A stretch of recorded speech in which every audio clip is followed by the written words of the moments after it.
بالله من الشيطان الرجيم بسم الله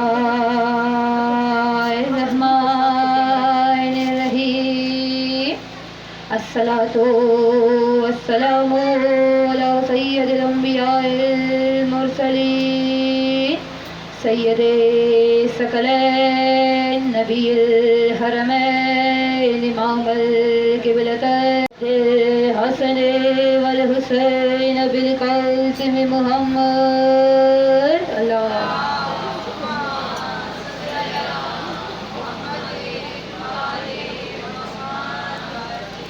الحمد لله الذي جعلنا من المتمسكين بولاية أمير المؤمنين سلطان الأولياء سخن گزار منبر سلونی سرور مجنبی در حلتا ماہر برج انوا شہ سوار لافتہ پیشوائے انبیاء عروت الوثقی سید الاوصیاء رکن اولیاء امیر المومنین امام المتقین اسد الزاہدین کتاب المبین لنگر آسمان و زمین نور اللہ عین اللہ حسن اللہ باب اللہ وجہ اللہ جمہ اللہ صد اللہ من غالب جانم علی ابن ابی طالب صلوات إياك نعبد وإياك نستعين وأهل البيت الطيبين الطاهرين المعصومين ثم الصلاة والصديقة الكبرى الرازية المرزية أم الكتاب أم القرآن أم الحسنين أم المحسن أم أبيها لفاطمة الزهراء صلوات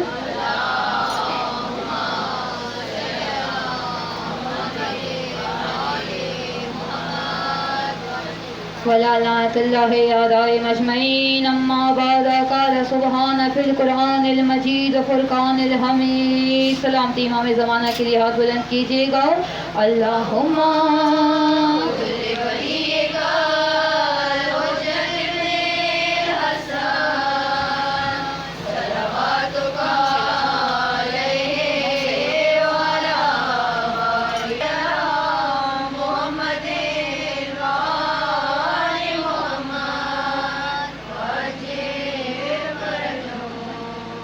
دعا ہے جناب سیدہ سے جناب سلطان کربلا سے شہنشاہ نجف سے وارث کائنات سے جناب سیدہ سے قائم امام سے چہاردہ معصومین سے یہاں جو ذکر برپا کیا ہے اس کو اپنی بارگاہ و درگاہ میں قبول و منظور عطا فرمانا اس ذکر کے صدقے میں بانی مجلس کی توفیقات میں اضافہ عطا فرمانا یا میرے مولا اس ذکر کے صدقے میں اس گرب رحمتوں کی بارش کو نازل عطا فرمانا یا میرے مولا دعا گو ہوں میں یہاں جتنی بھی ذاکرین آج میرے غریب خانے پر ذکر حسین کرنے آئے ہیں میں ان کے لیے دعا گو ہوں کہ ان کے شکر گزار ہوں کہ میرے غریب خانے پہ آ کے انہوں نے حسین کا ذکر کیا ہے یا میرے مولا یہاں سے اٹھنے نہ پائے کہ ان کی زبانوں میں تو تاثیر عطا فرمانا ان کے ذکر میں مزید توفیقات اضافہ عطا فرمانا یا میرے مولا ان کے تمام حاجات کو صدقے جناب سیدہ قبول و منظور عطا فرمانا اور میں شکر گزار ہوں تمام عزاداران حسین کا کہ آج میرے غریب خانے پہ آ کے حسین کے لیے سینہ کوبی کریں گے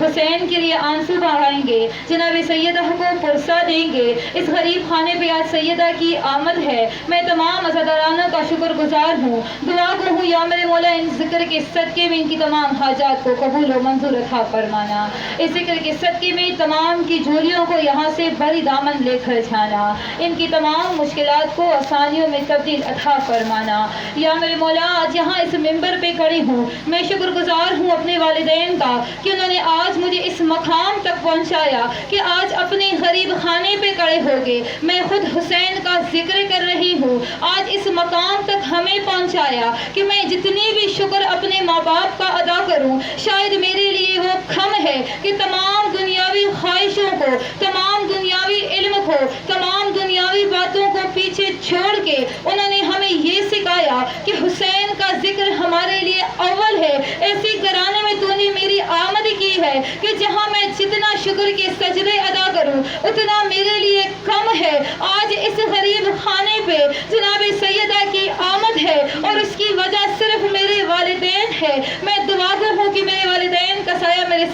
ہمیشہ سلامت رکھنا. یا میرے مولا ان کی تمام دلی مرادوں کو تو قبول و منظور عطا فرمانا. جناب سید سجاد کے صدقے میں میرے والدین کو شفاء کلی نصیب عطا فرمانا. یا میرے مولا یہاں جتنے بھی میرے جو بھائی ہیں شراز، یا میرے مولا جناب اکبر کے صدقے میں، جناب قاسم کے صدقے میں اس کو شاندار سے شاندار روزگار نصیب عطا فرمانا. یا میرے مولا اس گرب حسین کے ذکر کے صدقے میں رحمتوں کی بارش نازل عطا فرمانا. یا میرے مولا ذکر حسین کے صدقے میں آج حسین کا پرسہ لینے کے لیے یہاں سیدہ کی آمد کو تو مختار بنا لینا. یا میرے مولا یہاں جو مجمع میرے سامنے بیٹھی ہوئی ہے، ذکر حسین کے صدقے میں تمام کو دلی مرادوں کو قبول و منظور عطا فرمانا. جو بیمار ہے جناب سیدہ کے صدقے میں، جناب سہرا سجاد کے صدقے میں تمام کو شفاء کلی نصیب عطا فرمانا، تمام کو شفاء کاملہ نصیب عطا فرمانا. خصوصاً ایک سنی بھائی ہے جس نے دعا کی اپیل کیا ہے، ایکسیڈنٹ کیا ہے، ہاسپٹل میں ہے. یا میرے مولا تجھے اکبر اور قاسم کی جوانی کا واسطہ تو ہمیں شرمندہ نہ کرنا، تیرے در کے لیے وہ محتاج ہوئے ہیں. اکبر کی جوانی کے صدقے میں اس کو جوانی نصیب عطا فرمانا، اس کی شفاء کلی نصیب عطا فرمانا. تمام بے اولادوں کو اصغر اور سکینہ کے صدقے میں خیر و خیریت سے ماتمی بیٹا بیٹی نصیب عطا فرمانا. جن بہنوں کی گود آباد ہے ان بچوں کو صراط مستقیم پر قائم و دائم رکھنا. یا میرے مولا چونکہ اس مجلس کو میری پپو روزینہ نے آباد کیا تھا، انہوں نے یہاں پہ سلسلہ شروع کیا ہے. دعا گو ہوں کہ وہ آج یہاں موجود نہیں ہے. ذکر حسین کے صدقے میں، ذکر سکینہ کے صدقے میں، جناب سہرا کے صدقے میں ان کو جلد شفاء کلی نصیب عطا فرمانا. ان کو جناب سہرا کی بیماری کے صدقے میں شفاء کاملہ نصیب عطا فرمانا. ان کی تمام دلی مرادوں کو حسین کے ذکر میں جلد از جلد قبول و منظور عطا فرمانا. یا میرے مولا ان کو جلد از جلد اپنا شاندار گھر نصیب عطا فرمانا تاکہ سیدہ کی مجلس کو وہاں پہ برپا کر سکے. یا میرے مولا جن بچوں نے امتحانات دیے ہیں، امتحانی سکینہ کے صدقے میں، امتحانی حسین کے صدقے میں تمام کو شاندار کامیابی نصیب عطا فرمانا. خصوصاً میری بہن جس نے مجھ پہ یہ لازم کیا ہے کشمالہ، یا میرے مولا امتحانات دے چکی ہے امتحانی حسین کے صدقے میں، امتحانی سکینہ کے صدقے میں ان کو شاندار کامیابی نصیب عطا فرمانا. وارث کائنات کے ظہور میں تاجیل عطا فرمانا. ہم ان کے نیک اور خاص بندوں میں تو شمار عطا فرمانا. مولا مرنے سے پہلے ایک بار دیدار امام زمانہ سب کو نصیب عطا فرمانا. جب تک زندہ ہے آخری سانس تک علی علی حسین حسین کرتے رہے. یا میرے مولا قبر کی پہلی رات تمام عاشقان حسین کو دیدار علی نصیب عطا فرمانا. معصومین کی جتنی بھی زیارات ہیں ہمارے گناہگار آنکھوں اور پاؤں کو سخت عطا فرمانا کہ وہاں بار بار جا کے تمام کے روزوں کی ہم دیدار کر سکے. ہمارے وارث کائنات کے ظہور میں تاجیل عطا فرمانا. ایک سورہ فاتحہ میرے دادا اور میری دادی کے لیے پڑھ دیجیے گا. عطا فرمانا. جلد از جلد ماں باپ کے سائے میں ان کو خیر و خیریت سے گھر واپس لے کر آنا. جتنی بھی جوان بہنیں ہیں جناب کبریٰ کے صدقے میں، جناب سکینہ کے صدقے میں تمام کی نصیبوں کو ایسی جگہ کھولنا جہاں صرف علی علی کا ذکر ہوتا رہے. اور میں یہاں میرے مولا آج میں فخر کرتی ہوں اپنے ماں باپ پہ کہ آج یہاں کھڑے ہو کے اپنے کمائے ہوئے رزق پہ، اپنے کمائے ہوئے دولت پہ آج میں نے ہم نے حسین کا ذکر برپا کیا ہے. ہاتھ اٹھا کے صرف اتنی میرے لیے دعا کیجیے گا کہ مولا میں اتنا کما سکوں کہ جتنا حسین پہ لٹا دوں اتنا میرے در پہ زیادہ ہو جائے. جتنا مجھے اتنا دینا کہ میں حسین کے در پہ لٹاتے جاؤں اور میرے لیے کم نہ ہو. جتنا میرا دل چاہتا ہے اتنا میں حسین کے نام پہ لٹاتے جاؤں. ایک درود اس انداز سے پڑھیے گا کہ آگے کچھ پڑھنے کو طبیعت تھا ہے.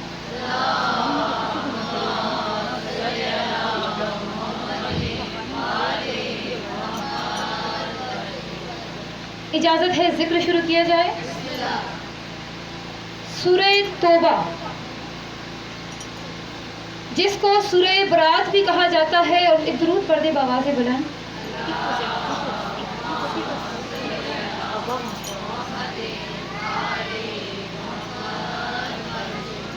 سورہ توبہ جس کو سورہ برات بھی کہا جاتا ہے اور سورہ توبہ بھی کہا جاتا ہے. سورہ توبہ کا وجہ کیا ہے؟ سورہ توبہ نازل کب ہوئی؟ سورہ توبہ کو سورہ توبہ کہا کیوں جاتا ہے؟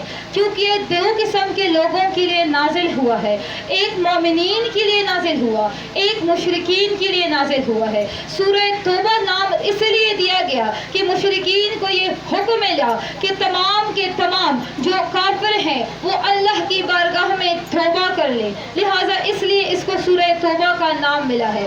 سورہ برات اسے اس لیے کہا جاتا ہے کہ لفظ برات کا مطلب ہے نفرت کرنا، لفظ برات کا مطلب ہے تبرہ کرنا، لعنت بھیجنا، اور یہ مومنین کے لیے یہ صورت اس لیے نازل ہوگی کہ جو مشرکین ہے، جو کافرین ہے، ان پر نفرت کیا جائے، ان پر تبرہ بھیجا جائے اور وہ نفرت کے قابل ہمیشہ مومنین کے لیے رہے۔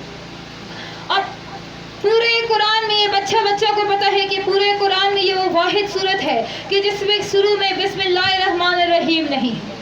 سارا قرآن جس صورت میں بھی آغاز ہوتا ہے، ہر آغاز میں بسم اللہ الرحمن الرحیم لکھا ہو جاتا ہے۔ ہر بچہ قرآن پڑھتا ہے۔ یہ قرآن وہ واحد سی درسگاہ ہے کہ جب بچہ تھوڑا سا بڑا ہو جاتا ہے ہم اس کو قرآن پڑھانا شروع کرتے ہیں۔ ایک ایک صورت جب وہ پڑھتا ہے، جب نئی صورت تبدیل کر لیتا ہے، پہلے ہم اسے کہتے ہیں کہ بسم اللہ الرحمن الرحیم پڑھے۔ لیکن سورہ توبہ وہ واحد صورت ہے کہ جسے کہ آغاز میں اللہ نے بسم اللہ الرحمن الرحیم نہیں لکھا۔ اس کی وجہ کیا ہے؟ یہ کیوں اللہ نے اس کی آغاز میں بسم اللہ الرحمن الرحیم نہیں لکھا؟ جب فتح مکہ سے پہلے، جب حجۃ الوداع یعنی غدیر کے موقع سے 1 سال پہلے مکے میں مشرکین تھے، کافرین تھے، اللہ کے گھر یعنی کعبہ میں وہ اس انداز سے طواف کرتے تھے کہ وہ ننگے پھرتے تھے، ہاتھوں میں بتوں کو اٹھا کے، ڈول بازی گانے بجا کے وہ اللہ کے گھر کا طواف کرتے تھے۔ یہ چیز اللہ کو ناگوار گزرتی تھی، اللہ سے برداشت نہیں ہوتی تھی کہ اللہ کے گھر میں، جس گھر میں علی کی آمد ہوئی ہے، اس گھر میں یہ کافرین ڈول گانے بجا کے، ننگے پھر کے، بتوں کو اٹھا کے اپنی بتوں کی پوجا کیا کرتے تھے۔ یہ چیز اللہ کو ناگوار گزری، لہٰذا اللہ نے سورہ توبہ جبرائیل کے ذریعے رسول پر بھیجا، اور اس صورت میں اللہ نے یہ کہا کہ اے رسول، تو کسی ایک بندے کو اس مشرکین اور کافرین کے لیے بھیج دے اور کہہ دے کہ اللہ کے گھر سے اپنی بتوں کو نکال کے یہاں پہ پوجا کرنا چھوڑ دو، ورنہ اچھا نہیں ہوگا۔ کھلے عام تم نے اس کافرین پر آج تبرہ کرنا ہے، کھلے عام آپ نے ان مشرکین کو آج بتانا ہے کہ یہ واحد صرف اللہ کا گھر ہے، یہاں ذکر ہوگا تو صرف اللہ اور اس کی آل کا ہوگا۔ اب رسول پہ آیت نازل ہوئی، رسول نے جب یہ صورت نازل ہوئی، جبرائیل نے ساتھ میں یہ کہا، اللہ کہہ رہا ہے کسی بھی صحابی کو بھیج دے، مجھے کوئی مسئلہ نہ ہو، پر شرط یہ ہے کہ وہ جو صحابہ ہوگا وہ واحد اللہ کو سجدہ کرتا ہوگا، صرف اسے اللہ کو سجدہ کرنا ہے۔ اب میں کسی کا نام نہیں بتاتی، رسول نے کسی صحابی کو ہاتھ میں وہ صورت لکھ کے دیا اور کہا جاؤ مشرکین کے سامنے یہ کفر بیان کرو، یہ صورت بیان کرو اور بتا دو کہ اللہ کے گھر سے جتنا جلدی ہو سکے آپ لوگ یہاں سے نکل جائیں۔ ابھی وہ صحابہ آدھے راستے تک گیا تھا، یہاں اللہ نے جبریل کو دوبارہ بھیجا، واپس بھیج کے کہا تجھے میں نے کہا نہیں تھا کسی ایسے بندے کو بھیجا جو صرف اللہ کو سجدہ کرتا ہو، کسی انسانی ذات کو سجدہ نہ کرتا ہو۔ واپس بھی مجمع بنا اور مجمع میں اعلان کر کہ کون ہے جو سر عام منکرین کے سامنے منکرین پہ بھیج کے خامی سے نکالے گا۔ کہا ٹھیک ہے، اس صحابی کو واپس بلایا گیا، مدینے میں مجمع تیار ہوا، ممبر پہ سجے ہیں میرے اور آپ کے رسول۔ اب رسول کہتے ہیں کہ اللہ نے ایسی صورت نازل کی ہے جس میں کافرین و مشرکین پر تبرہ کرنا ہے، ان پر لعنت بھیجنا ہے، اور لعنت کے بعد ان کو یہ کہنا ہے کہ اس قابل سے اپنی بتوں کو لے کے، اپنے ڈول بازے کو لے کے یہاں سے نکل جاؤ۔ کون ہے جو کھلے عام سر عام اس کوفے کے لوگوں کے سامنے، منکرین کے سامنے یہاں پہ یہ بیان کرے گا. اب اتنا کہنا تھا, مجمع میں مسلمانوں کی خاموشی چھا گئی. اگلا جملہ رسول نے کہا, اللہ نے ساتھ میں یہ بھی کہا ہے کہ ایسا کون ہے جو صرف اللہ کو سجدہ کرتا ہو, کسی اور کو سجدہ نہ کرتا ہو. اب جب ہمارے ساتھ کوئی تھوڑی سی بھی ہمدردی کرتی ہے, ہم کہتے ہیں یہ ہمارے اپنے ہیں. جب کوئی بھی تھوڑی سی بھی ہم کسی کو کہتے ہیں فلاں کام کر لو, اور ہمارا فلاں کام ہو جاتا ہے, ہم کہتے ہیں یہ ہمارا آقا بھی ہے, یہ ہمارا مرشد بھی ہے, یہ ہمارا مولا بھی ہے. یہی دور تھا اس وقت کی مسلمانوں کا کہ جو حاجت ان کی پوری کسی کے ذریعے ہو جاتی وہ ان کو سجدہ شروع کر دے. اب لوگوں نے کہا ہم تو فلاں کو بھی سجدہ کرتے ہیں, ہم تو فلاں کو بھی سجدہ کرتے ہیں, ہم تو فلاں کو بھی سجدہ کرتے ہیں. اب ایسا کون ہے جو صرف اللہ کو سجدہ کرے گا؟ 3 بار منبر پہ رسول نے کہا, کون ہے جو منکرین پر تبرہ بھیجے گا؟ مجمع میں خاموشی تھی, اور اس مجمع میں بدقسمتی سے علی ابن ابی طالب جملہ تبدیل کروں, خطابت کے انداز میں جملہ پڑھوں. اللہ ہمیشہ کوشش کرتا تھا کہ علی کو پیچھے رکھے تاکہ پہلے کوئی اور اٹھ جائے. اگر علی کو پہلے ہی بھیج دیں پھر خود کہتے ہیں تم نے پہلے سے علی کو کہا تھا. اس لیے اس مجمع میں علی کو اللہ نے گھر میں روک کے رکھا تھا. اب جب مجمع خاموش ہوا, رسول کہتے ہیں آئینہ آئینہ علی, آئینہ آئینہ علی, میرا علی کہاں ہے؟ میرا علی ابن ابی طالب کہاں ہے؟ میرا بھائی کہاں ہے؟ میرا وسیع کہاں ہے؟ میرا ولی کہاں ہے؟ عین اللہ کہاں ہے؟ نور اللہ کہاں ہے؟ عز اللہ کہاں ہے؟ جم اللہ کہاں ہے؟ باب اللہ کہاں ہے؟ وہ جو پولیس رات پہ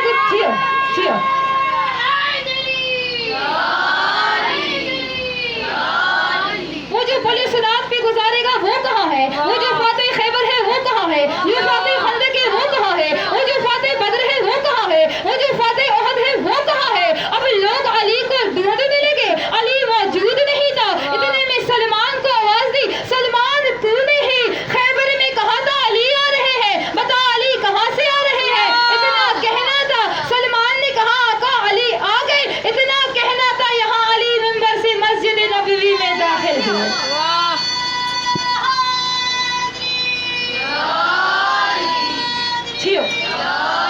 علی کے نام سے دل کو سکون ملتا ہے, انہی کے در سے حق کا قانون ملتا ہے. میں جس علی کا ہر وقت ذکر کرتی ہوں کہ اس علی کا محمد سے خون ملتا ہے.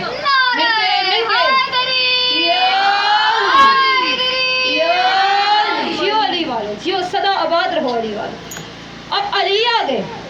رسول کہتے ہیں علی یہ صورت نازل ہوئی مجھ پہ جس میں منکرین پر تبرہ کرنا ہے اور تبرے کے بعد سب کو کعبے سے باہر نکالنا ہے. اب یہ واحد جنگ تھا جس میں علی بادشاہ تلوار کے بغیر ہیں. یہ وہ واحد جنگ تھا جس میں علی تلوار کے بغیر گئے, کیونکہ علی کو جنگ نہیں کرنا تھا, علی کو اللہ کو منوانا تھا.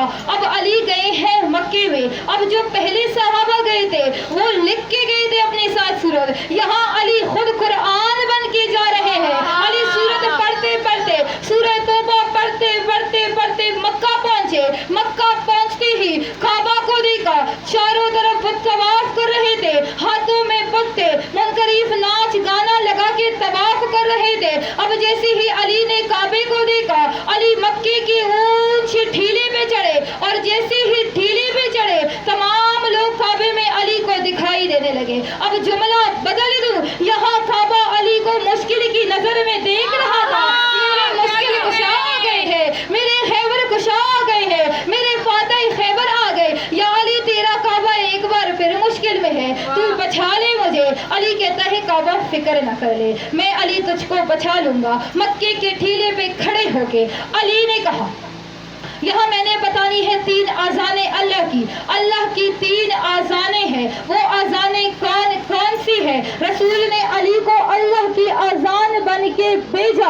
اب علی ٹیلی پہ کھڑے ہو کے کہتے ہیں, اے منکرین, اے کافرین, تجھ پر خدا کی لعنت ہو. 2.5 لاکھ کے لشکر میں اچانک خاموشی چھا گئی.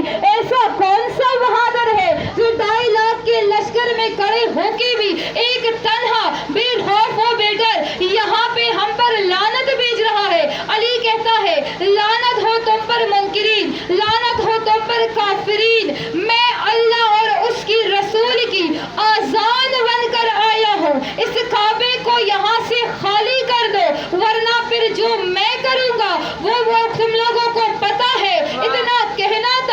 لوگ علی کی طرف دیکھ کے کہنے لگے یا علی تو کیا کرے گا؟ اگر ہم کعبے کو بتوں سے خالی نہ کرے تو ہمارا کیا کرے گا؟ اب عین اللہ کے چہرے پہ جلال آیا. جلال آتے ہی علی کہتے ہیں بھول گئے ہو جب مکہ میں موجود تھا میں. ہاں علی کیا یاد نہیں آ رہا جو حشر تم لوگوں کے بتوں کا محمد کے کاندھوں پہ چڑھ کے میں نے ٹکڑے ٹکڑے کیا تھا وہی حشر آج تم منکرین کا میں کروں گا.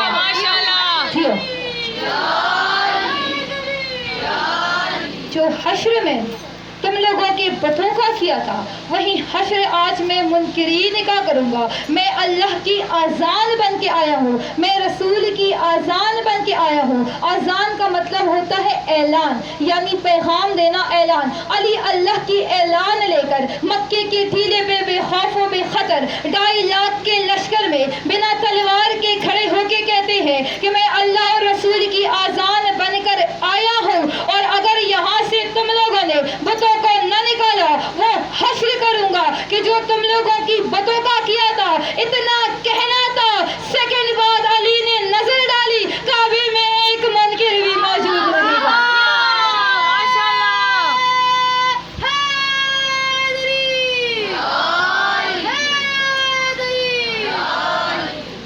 علی ہے اللہ کے پہلے آذان, یہ ہوئے پہلے آذان. اب اسی کعبے میں